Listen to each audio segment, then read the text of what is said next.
بسم اللہ الرحمن الرحیم۔ ہمارے چینل کو ضرور سبسکرائب کیجیے گا۔ السلام علیکم۔ ٹھنڈا پانی، ابو علی سینا کا فرمان: ٹھنڈا پانی اگر آپ کو جوانی میں بیمار نہ کرے تو جوانی کے بعد آپ کو سخت ترین بیمار کر دے گا۔ ٹھنڈا پانی دل کی 4 رگوں کو جوڑ دیتا ہے، دل کی اصلی رگ کو بھی بند کر دیتا ہے، ہارٹ اٹیک کا سبب بنتا ہے۔ اکثر جوانی میں ہارٹ اٹیک ٹھنڈے مشروبات سبب بنتے ہیں۔ ٹھنڈا پانی جگر کی نابودی کا سبب بنتا ہے، چربی اس سے چپک جاتی ہے۔ معافی چاہتے ہوئے وہ لوگ جو جگر ٹرانسپلانٹ کے منتظر ہیں، اس کا اصلی سبب یہی ٹھنڈا پانی ہے۔ دراصل ٹھنڈا پانی معدے کے اندرونی پردوں کو متاثر کرتا ہے اور شوگر کا سبب بنتا ہے۔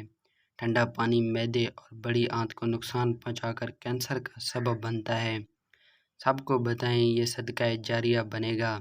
جو آپ کے وجہ سے ٹھیک ہو گیا، اس کے صحت پانے میں آپ بھی ثواب کے مستحق قرار پائیں گے۔ یہ ان لوگوں سے بھی شیئر کریں جن کو آپ پسند نہیں کرتے۔ اللہ آپ کو جزا دے گا۔